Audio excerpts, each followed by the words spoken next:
It was a dark Saturday evening. My parents had just gone out for their typical date night, trying to pretend as if their marriage wasn't falling apart day by day. You'd think my mom would just leave my father by now. He's sketchy, avoids calls, stays out late, never goes in depth regarding his work. Maybe they stay together for my sake, hoping if we're a loving family when he's around, it will all be okay. Hoping if I can't pick up on the flaws of their relationship, everything will be perfect. Either way, the facade isn't holding up, and it shows. Those ideas of a heavenly home life couldn't be farther from the truth.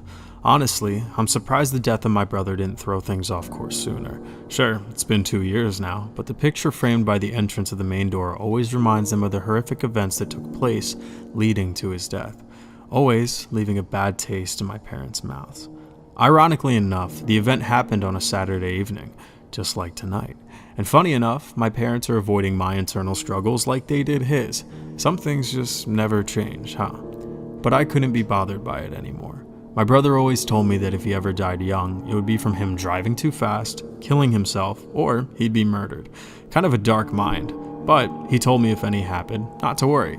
He'd come back alive and see me as soon as he could, using some random superpowers that I guess he pretended he had.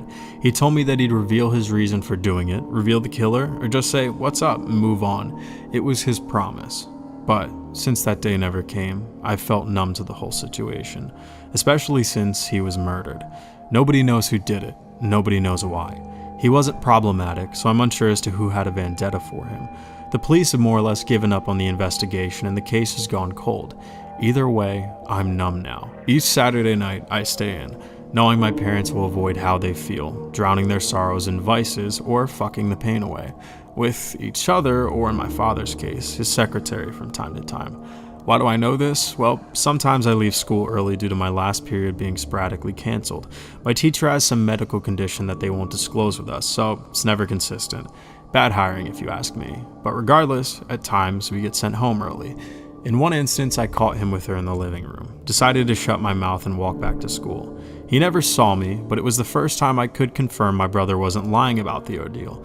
2 years ago, he told me he caught them too. I was younger and very ignorant, so I never believed him. He insisted and told me he was going to tell mom as soon as possible. Guess he never got the word to her given he passed not long after that. But since then, I just disregard it. I figured their issues aren't mine, and divorce wouldn't change a thing about my life or theirs, just more legal problems. As for me, I just sit on my computer, play games, or watch movies, kind of like what I'm doing now. I'm not that interesting, I guess, just your casual teenage boy, run-of-the-mill dude hoping he can break the loop of normality, but I never do anything to change it. That was until tonight. Things have been off tonight. I can't explain why. My parents are out later than usual. My dad took my mom out in the van rather than their expensive Mercedes they share, and I've gotten zero text back from either of them. It's weird. Something is just weird. Regardless of this, I continue to play my movie, disregarding the loud creaks in the house from a storm coming on. Watching this movie, I can hear the storm getting louder. This old wooden house swaying back and forth in the dark night, tempting me to give in to the fears of ghosts or an intruder. But I won't. I know nothing like that is real, and I know nothing like that is likely. I'm just sketched out from my brother's situation. Until I began hearing footsteps enter the porch of our house. They were slow and heavy, each one taking a few seconds after the next. I figured maybe it was my drunk father or mother. Then, I quickly remembered my mom pestering me about bringing down wash before they got back. I immediately bolted up the stairs and went to my room, trying to get it all together before the door opened. I grabbed all my clothes as frantically as I could when I heard the door creak open slowly. Fuck, I thought to myself. I was too late now. I was up shit's creek. Mom, Dad, I'm upstairs just cleaning a bit. Wanted to bring down my clothes when you got back here so you know I wasn't slacking off, you know? I yelled. That was the shittiest excuse I've thought of this week.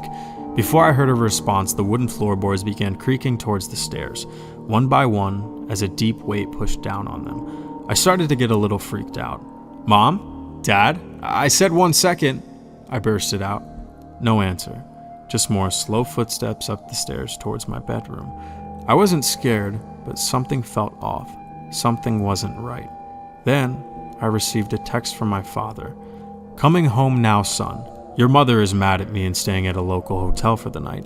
See you soon, it read. As I finished reading the text, my door started to slowly creak open.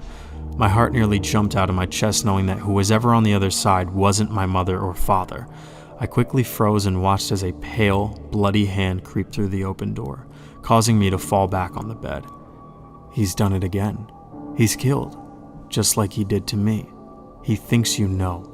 You're next, whispered a deep voice. As I heard that, I closed my eyes and screamed. But when I opened them, nothing was there. No person, no hand, nothing. Until I looked at the bottom of the door where I saw a necklace, the same one my brother had worn the night of his murder. At this point, I began piecing it all together. My brother must have been murdered by my father for finding out about the affair. And now my mother had just been killed for what I assume is her finding out about the same thing. But now he was after me.